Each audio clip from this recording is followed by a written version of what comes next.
మా మందిరంలోనికి వెళ్ళడానికి మాకే అనుమతి కావాలా? బాలక, ఎవరు నువ్వు?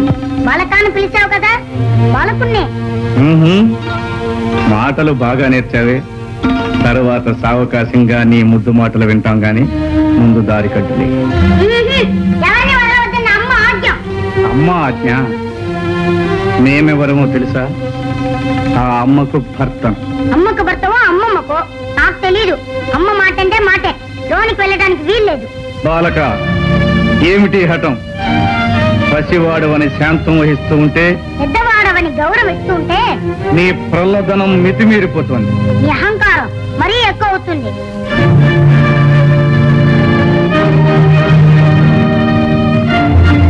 వాచారా, ఈ పరమేశ్వరుణ్ణి నిందిస్తావా? మర్యాదగా దారి వదులు, లేదా ఏం చేస్తా? ఈ బండారా నాకు తెలీదా? ఈ నాటకాలు చాలించి వచ్చిన దాన్ని వెళ్ళు, లేదా ఈసారి శక్తితో ఈ తల 1000 చక్కలు చేస్తాను. ఇక నిన్ను క్షమించరా.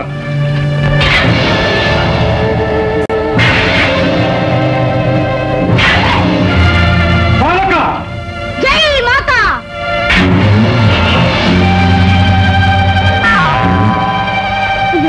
అమ్మ చెప్పిన మాట మర్చిపోయి ఆయుధాన్ని విసిరేస్తాను. జై మాతా.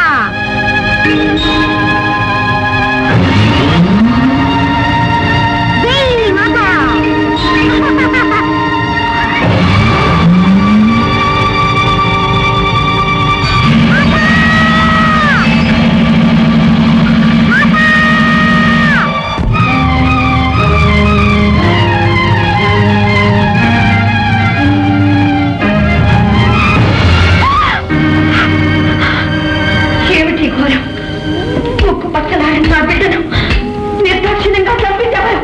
పార్వతి, ఈ పసివాడు నీ బిడ్డడా? అవును, నా బిడ్డడే. విశ్వ కళ్యాణం కోసం 3,000,000 దేవతలు ఒక్కటే కోరుకున్న వరపుత్రుడు.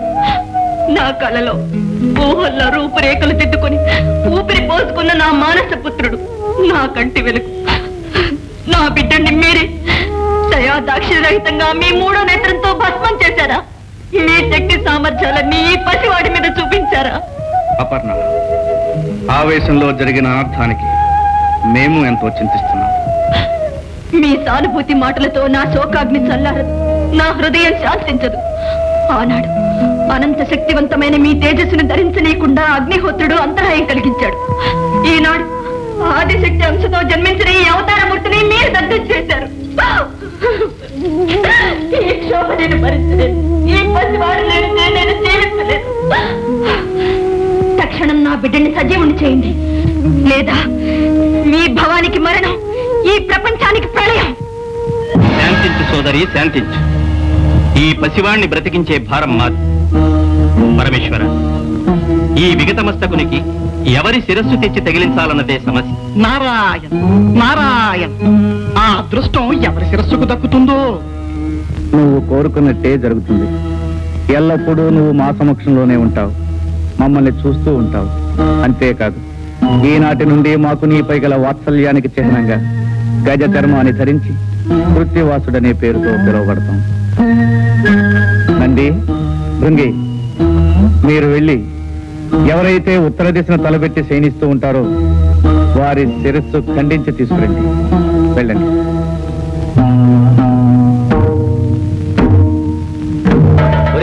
అన్ని దిక్కులు వదిలేసి ఒక్క ఉత్తరపు దిక్కున తలపెట్టి పడుకున్న జీవితలే తెమ్మన్నారే శివయ్య. ఎందుకో తెలుసా? ఎందుకంటావు? ఉత్తరపు దిక్కున తలపెట్టి పడుకున్న ప్రాణి లేవగాని ఏ దిక్కు చూస్తుంది? దక్షిణం. అంటే యమస్థానం, మృత్యువును చేరుగా చూస్తుందన్నమాట. అందుకే ఉత్తరపు దిక్కున తలపెట్టి పడుకోవద్దని పెద్దలన్నారు. అదిగో అటు చూడు, అక్కడ ఏదో పడుంది. ఓం నమః శివాయ. ఓం నమః శివాయ. ఒరే, ఈ ఏనుగు ఉత్తరపు దిక్కునే తలపెట్టి పడుకుందిరా. దీని తల తీసుకోవడం. నాయన, నీ ముద్దు మాటలు తనివి తీరా వినలేకపోయానే. ఈ అనర్థం జరుగుతుందని తెలిస్తే నిన్ను కావలి పెట్టకపోయేదాన్ని. నిన్ను చేజేతిలా చంపుకున్నాను, శివకోపాగ్నికి బలి చేశాను. అమ్మా భవాని, చింతించకు. ఇది జగత్ కళ్యాణానికై జరిగిన సంఘటన. నీ బిడ్డడు తప్పక సజీవుడవుతాడు. ప్రభు దశ దిశలు వెతికారు. ఉత్తర దిక్కున తలపెట్టి శయనిస్తూ ఈ గజానం మాత్రం దొరికినది. పరమేశ్వర, ఈ హస్తి మస్తకమును ఆ దేహమునకు సంధించి ప్రాణప్రతిష్ఠ గావింపు. వద్దు వద్దు, చంద్రబింబం వంటి చక్కని మోము కలిగిన నా బిడ్డడికి ఈ ఏనుగు తల, ఆ వికృత రూపాన్ని నేను చూడలేను, చూసి భరించను లేను. కాత్యాయని, నీ బిడ్డడు కారణ జన్మ, మూషికుని హంతముందించుటకై అవతరించిన. అవునమ్మా, ఆ మూషికుని చంపుటకు ద్విజన్ముడు ద్విరూపుడు కావాలని కదా దైవ నిర్ణయం. ఏనుగు తల విజ్ఞానానికి సంకేతం, మదించిన బలానికి. నీ సుతుడు మహావిజ్ఞాని, మహాబల సంపన్నుడు అవుతాడమ్మా. అంతేకాదు, నీ తృప్తి కోసం ఈ బిడ్డడికి కామరూపం ప్రసాదిస్తున్నాం. ఎవరు కోరిన రూపంలో వారికి కనిపిస్తాడు. కాదనక చిరంజీవిని చేయండి. భవదనుగ్రహం ఎలాగుంటే అలాగే కానివ్వండి.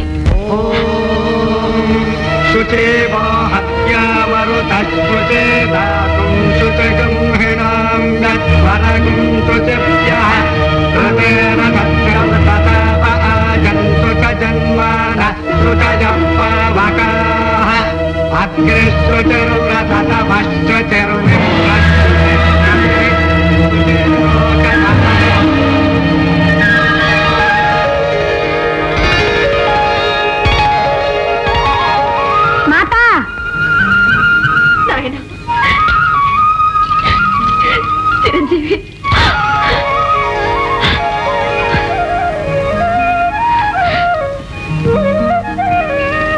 చిరంజీవి, వీరే మీ పితృదేవులు పరమేశ్వరుడు. వందనాలు. శ్రీరస్తు. వందనాలు. శుభమస్తు. వందనాలు.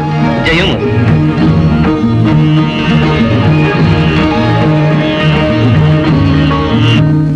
విన్నావా దేవతలు చేసిన కుతంత్రము? నారాయణ, ఆ తంత్రము అప్పటితో ముగిసిపోలేదు మూషిక రాజేంద్ర.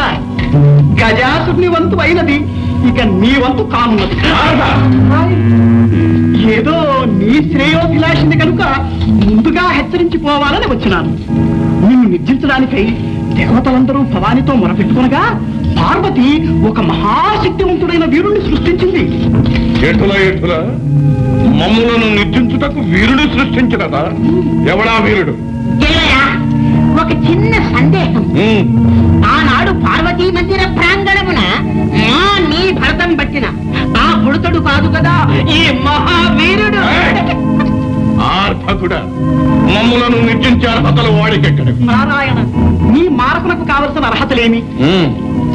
మమ్ములను జయించుటకు అయోనిజుడు, బ్రహ్మ సృష్టితో పుట్టనివాడు. ఆ బాబు, ఆ బాలకుడు అయోనిజుడే, బ్రహ్మ సృష్టితో పుట్టనివాడే. ద్విరూపుడు ద్విజన్ముడు కావాలను కదా. అది అయినది.